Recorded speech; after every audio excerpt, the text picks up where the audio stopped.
Welcome, everybody, to the Home Investment Podcast. I'm your host, Steve Navro, and I'd like to introduce my first guest, Sue Fluke of West USA Realty, and generally speaking, you're a great real estate educator.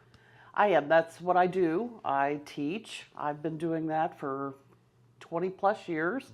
I'm an associate broker, so this is my 32nd year in real estate. So I kind of have been through the trenches. I've been through the ups, I've been through the downs, I've been through the crashes, I've been through the booms. So you name it, I think I've been through it. Yeah, it's pretty interesting. So what got you into education, per se? You know, I look at all real estate agents actually as educators. When you're working with a buyer or a seller, we're educating them through the process. So when I got into it in Missouri, actually 32 years ago, that's what I was trying to do, was to educate my landlords, my tenants, my buyers, my sellers through the process of what they were going through, because it's usually the biggest thing that they're doing. And I needed to know what I was doing, so I tried to get as much education classes under my belt, training under my belt, and then when I came out here to Arizona, I tried to do the same thing. So, yeah, that's interesting. Yeah, so I know firsthand because I was a realtor for 4 years, and you were my managing broker for at least 3 of that, maybe a little more. Long time, yeah. Yeah. I've been managing over 20 years. Yes. Yeah, I became a broker in 1999, and so yes, I've been managing people.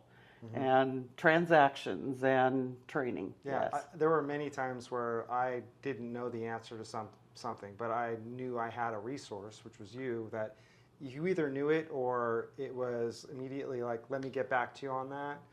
You didn't assume something. You didn't just decide to tell people that you would know it and make it up, which I think is really important. I think that's so critical for agents not to bluff their way through, I know this. Right. It's, you know, if I don't know this, let me find out and I'll get back to you as quickly as I can. And you do. Yeah. You find out and you get back as quickly as you can. Right. What do you think has been the most rewarding part of your career? Seeing agents actually get there. Yeah. They listen and they do. It is not an easy job. No. I worked on an assembly line. That wasn't an easy job, very monotonous. This was a lot more rewarding because you work your little tail off, but at the end of the day, if someone bought that house and it closed and seeing their faces when they moved in, or the seller that has to sell because they just got transferred or they're wanting to downsize or upsize, getting that house closed was a very rewarding thing. It has never been about the money, ever. Right. That's interesting, right? Because I think a lot of people out there have this conception that realtors aren't necessary. Realtors don't really do much for their work, but they're taking on a lot of responsibility too. Like they have not just agency with their client, but they have to guide them through that. And if they make a mistake, there's a lot of liability. That's why you have to know both sides of the transaction. And sometimes you're actually helping to guide the other agent on the other side. Right. It may be their very first transaction and they've never done this. So you really do have to know both sides of the transaction very well. And I never ever yelled at the other side, ever. Right. Never. There's no reason for it, right? Well, no, there's not ever a time to be nasty. Right. I mean, it's a job. It's a business. It is a business, but it's also, you're a professional. Right. We hold ourselves to a higher standard. And I have to answer for my own actions. So I can't yell at you in this podcast then? No, I really don't want you to. All right. You can try. I'm kind of afraid to. I don't think I want to do that. No, I know personally that you've done a lot of things for a lot of agents. I've experienced it not just as an agent, but I've seen you hook up referrals to people that have ended up, and training those people, and then having them build a business, and then that business ends up hiring other people like myself, where I end up having a whole career off of work that you taught somebody else to do. Does this make sense? It is. Yeah. This is a small world, Yeah, and yeah. so a lot of friendships are with people with other brokerages, brokers, agents. It's always been, and that's probably been one of the most rewarding, are those friendships that you make, because this is a very small world, and I call it friendly coopetition, not competition. Yeah, that's good. Yes, coopetition. Yes. You should coin that. We're going to coin that. This is coined. It's already coined. If you use it, you owe her like 5 cents per use. Yeah. We're going to get it. Yeah. We're going to have that happen. So you're currently teaching, you're teaching now property managers, realtors? I teach property managers specifically. I've been doing that for a very long time because I was asked by the Arizona Realtors to do that, to set up a training, because a lot of the property managers were getting into trouble with the Department of Real Estate. Sure, yeah. And they didn't know what they were doing. And so they asked me to set up a series of classes. I worked with the Department of Real Estate to set up those classes. I did work with the Department of Real Estate a year ago to actually train their auditors as well, so that brokers know what they're supposed to be doing, and agents know what they're supposed to be doing. So we set up this whole series of a designation for Arizona called the Certified Residential Property Manager. Nice. And so yes, it's training, but it's also continuing education classes. So obviously people have been renting houses for, Forever. But I feel like property management as its own entity hasn't really been around that long. Is that accurate? Or No, actually, I started doing it 32 years ago because my broker said nobody wants to do it. And I thought, that's just another piece to the real estate. Yeah. And yeah. probably 30% of my sales came directly related from that, because I treated the landlords like I was supposed to. That was my fiduciary duty to the landlords. But I treated tenants like they were human beings. Right. I have been a tenant, so I understand how important that treating someone like they matter, it really does matter to your business. Right. And so a lot of those tenants would then come to me to buy a house when they were ready. And I think that's an important piece, is training people to teach the tenants what their role is, but also maintaining that relationship with the landlord, treating that house like it's your house. Right. So that their investment in that house, when they're ready to sell, is there. Right. And I think, there's this weird, as a tenant myself, actually, currently, there's this issue that I think is important, that we don't have anybody as an agent. Like the property manager's agency is to the home owner. That's correct. Not to the tenant. And so you have to, I think it's important for property managers to maintain that good relationship, just because, A, you want me to take care of the house better. That's correct. But also, in fairness, like to the client, that I'm not a client, but I'm paying. Well, but you are a customer, Yeah, and that customer, Article right. 1 of the Code of Ethics says that we're supposed to treat you honestly. Right. And then the commissioner says we have to treat you fairly. Well, what does fair mean? Well, how do I want to be treated? Right. That's how I always look at it, is, yes, I have to maintain my relationship with the landlord because that's my number one duty. Right. However, if I treat you good, you're going to treat that house good. Sure. You're going to have less problems. I'm going to have less problems, and I'm going to have less problems with the landlord. So maintaining communication between the two people are so critical. I don't want the tenant talking to the landlord. Right. Because they shouldn't have to. Right. They should be communicating with me. I'm taking care of the problem. I let the landlord know everything is good. Your job is to buffer that relationship. That's correct. Yeah, that's interesting. So if there is something that whether you're looking at getting into property management or as an agent, a sales agent, is there something that you think is so important that you must do this to have success? Well, number one is have a plan. What is your plan? Is your plan to be only a property manager? Then take the necessary training, mentor with a current property manager, and learn how they do it right. Same thing with an agent. If you're brand new, find an agent, find a company that trains you has a coaching program. Coaching is not just a 3, 5, and you're done. Right. Coaching is forever. Yes. And I tell people that if you actually look at a Tiger Woods or Michael Jordan or Patrick Mahomes or whatever you're into, they all have one thing in common.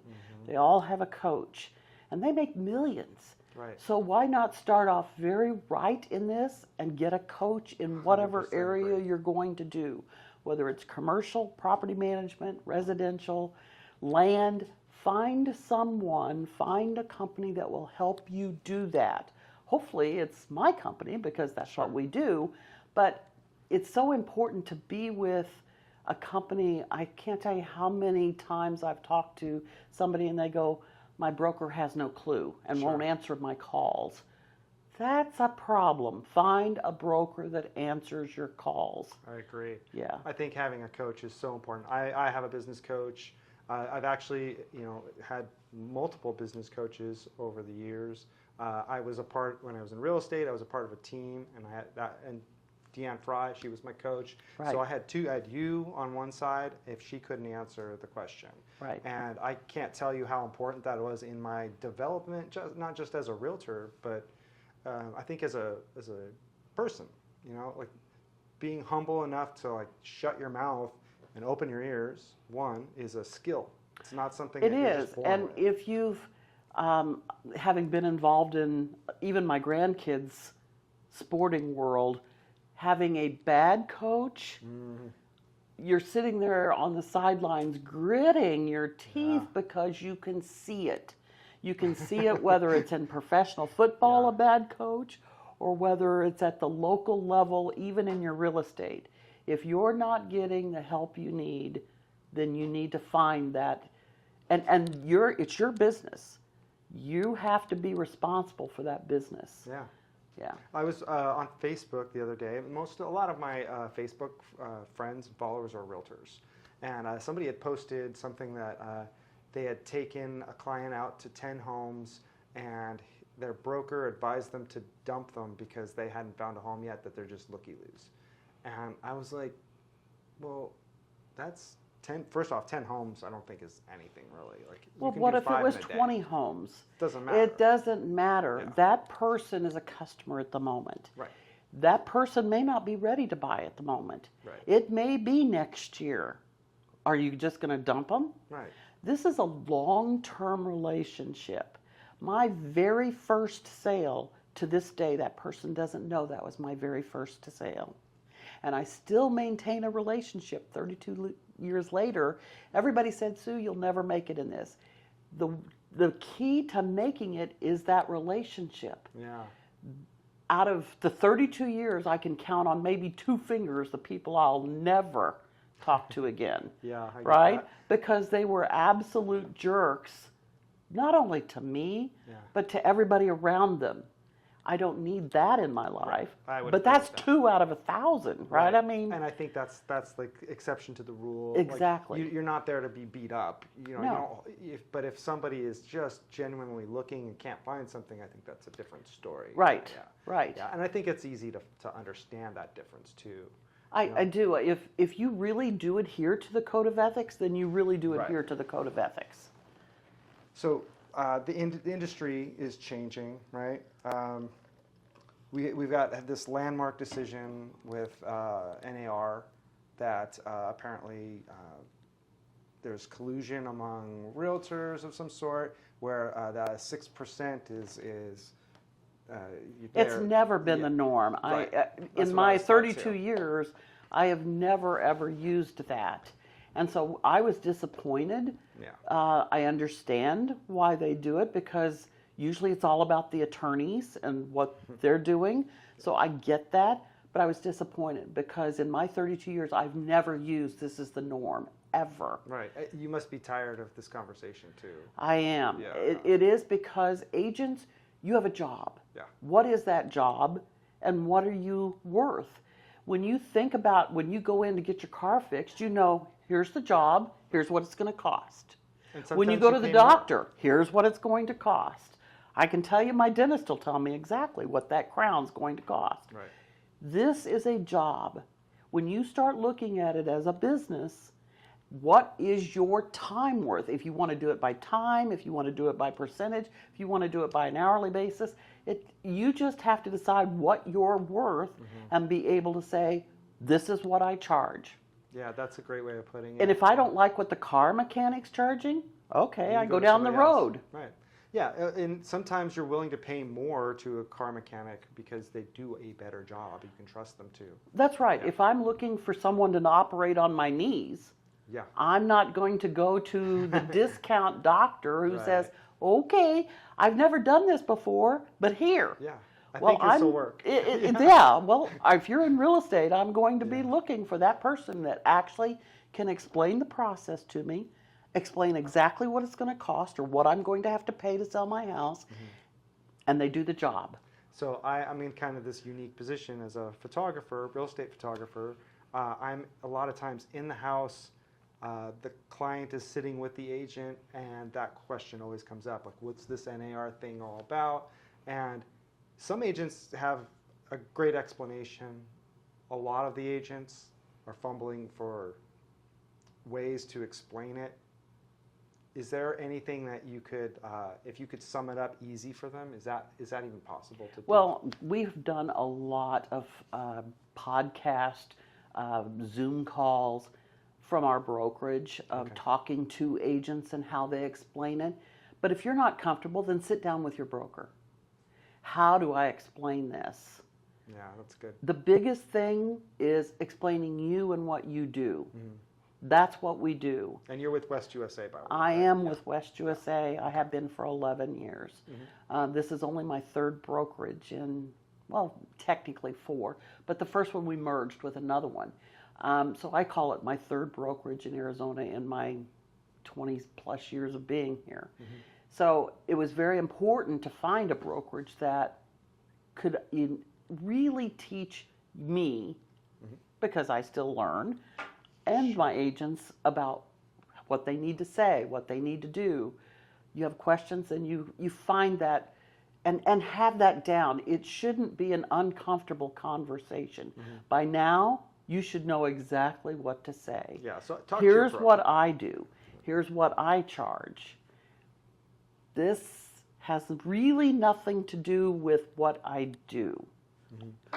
Yeah, that's interesting. And talk to your broker, right? Exactly. Because I think a lot of people are afraid of their brokers, maybe, or they don't feel like their brokers are providing them the service that they need. And talking to a broker should never be intimidating, ever. Right. If you are, Yeah, that's interesting. Yeah.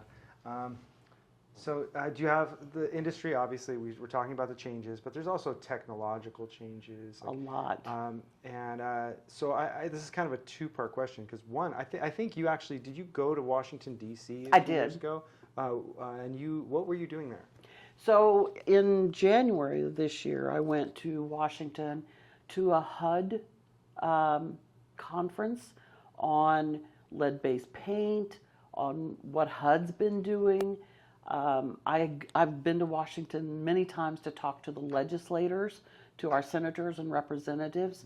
I try to stay up with what's going on because they can affect you in what you're doing. So that's why I went there. I try to always, what is going on? What is the latest? What's going on? I mean, if I'm not informed, then I'm not informed. Right. And I think that's a lot of people. I don't listen to a lot of talking heads. I try to get down into what is really going on and get that training that I need. Yeah, that's important. Again, I think that kind of goes back to like how you run your business too, right? Like, if you don't know, it's okay to say, I'm not sure. Let me get the answer for you and get back to them quickly about whatever the response is. So you have an accurate response instead of just making something up so you look good at the moment, because I don't think in the long run you're going to look good.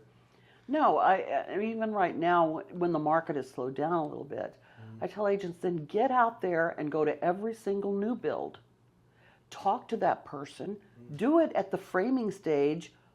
What kind of plant is that? What kind of wiring is that? Get to know those houses inside and out. You've got a lot of people moving here from out of state. Yeah. I can tell you I did, and I had no clue what a scorpion was until I Yeah. saw one. Yeah. I thought it would kill me, right? So I didn't know what kind of plants to plant. I didn't know any of that. So I think getting to know those builders and that rep sitting behind that table, getting to know how are they building. Get to know your neighborhoods. Mm-hmm. I walked my neighborhood. I know your dad was really good at that, right? Mm-hmm. Sure. I didn't knock on doors. I walked my neighborhood with what was going on in my neighborhood. Who was having a garage sale? Who was babysitting? Who was doing this? Okay, this house is for sale. Why are they moving, right? Mm-hmm. I knew my neighborhood. Everybody in my neighborhood knew me. Right. We also had a couple of times a year, we'd have potlucks just for the neighbors. So everybody knew each other. It's harder out here when you've got fences around every house. Sure, yeah. You have to make that effort then at your little park that's in your neighborhood then. Invite the neighbors. Don't make it about real estate. Make it about the relationships that you need to build within your neighborhood. Become a community. That's exactly Yeah, right. I think that's the best advice. Like, as a photographer, that's what I've tried to do actually is meet my clients at the house and get to know them. Like, yeah, okay, they hired me to take their pictures, but I want to know like what they need. Well, how can I help them? Like, if I can refer them somebody. Maybe it's not a sale, but maybe it's a tile guy because their house that I'm shooting right now needs the tile to be redone. Well, and then you use that person because I've asked my property managers, okay, who do you use for your air conditioner? Mm-hmm. We've got one right now at the house that was referred to us by one of my property managers. Mm-hmm. Use that person that trusted friend of yours or colleague of yours has referred. And then when they do a good job, refer them to other people. Mm-hmm. That's how this works. That's community. That's business community. It is a business community. So build your personal community, build your business community, and I think that's how you find success, right? 100%, yes. I think that's great advice. So where do you see real estate going with all this technology? Like, is the agent in danger? I don't think it is, but no, you have to embrace it and learn. Yeah. So again, when I first got started, I was thrilled to death when the fax machine came into play sure. because I didn't have to drive the contracts across town. Yeah. To present the contract, right? We could actually fax it somewhere. Well, the MLS used to be an actual book, right? It used to be, we loved to have those books every 2 weeks. Yeah. Oh my gosh, I was so thrilled when it came out and all of a sudden you could see them online. Yeah. So now I see a lot of people doing the videos of the houses. Oh my goodness, I would have loved to have that. Yeah. So embrace it and learn from it. If you've see somebody that's doing something that you like, take them to lunch, take them to breakfast, and pick their brain and say, hey, is it working for you? Is it not working for you? I see people just doing things that other people are doing instead of, okay, let me see if that works for me. If it doesn't work for you, then don't do it. Sure. But you are going to have to embrace some of the technology. Yeah, I agree. Like I'm now a proponent of Facebook and social media, generally speaking. In my past, when it started, I was in Boston actually, right when it started. I saw the whole thing. I'm a little older than I look, and I got to experience like Facebook in its inception, and then I just decided I didn't like it because it was a little bit divisive. People were getting very political on it, and that's not me. I didn't want to be a part of that, and so I walked away from it for years. And then when I started my business, I said, well, I think this is the future. This is the internet now. It is, and I have a business page on Facebook. I just have it because I want agents to understand you need to have that. Sure. My personal, I never post anything that could be divisive. Right. Because 50% of the population would be ticked off. Right. Well, those are potential clients. 100%. I made that point to an agent this weekend on Facebook. Boy, was I attacked. And I said, you need to understand you're a realtor. Yeah, you're a business person. And you just ticked off half of the country. No matter how you're voting for or what your political or religion is, you have to be very careful about these are potential clients. Yeah. And I don't post anything that I think is divisive. Right. It's only to me, the good stuff of life. Life has been very good. I've been very blessed. And so I try to keep that in mind and not go down the rabbit hole of let's just jump on the bandwagon of really ugly stuff coming out of your mouth. Right. Again, that's not real estate. That's not real estate. That's not business. And I think you have to make that decision. Like, what are you going to use this tool for? And then focus on it and learn. And that's what I've done. I've got a coach for that. I'm now helping some of my agents actually learn how to use their social media so that they can develop leads through it, because it's a brilliant lead source. Oh, 100%. One of my most successful coaches actually used Facebook as his CRM system. Yeah, I totally get that. Oh, your son's got a birthday today? Well, happy birthday, right?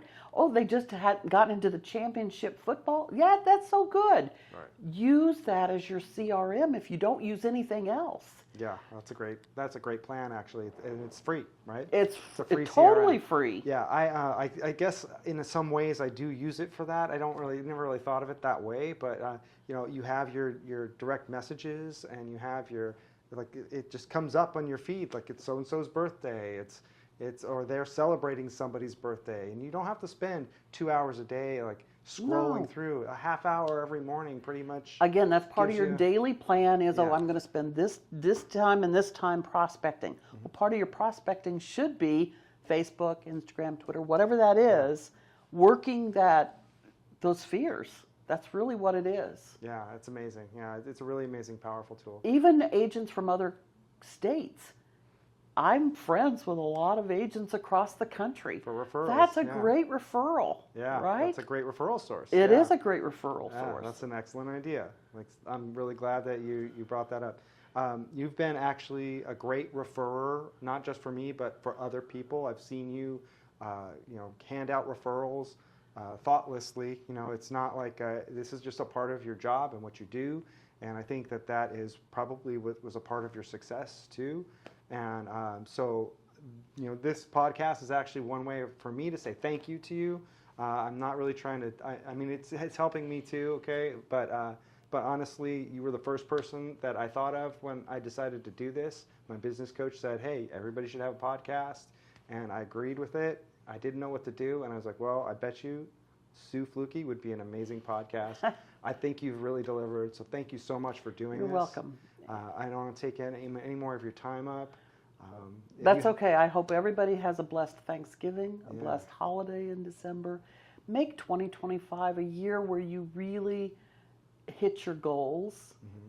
Strive for reaching for the stars. I told that to my granddaughter, who's a senior this year. Yeah. Keep reaching for the stars. Don't ever stop the reach. Don't ever. Yeah. Who said it? I think. Don't let the old man in. Don't give up.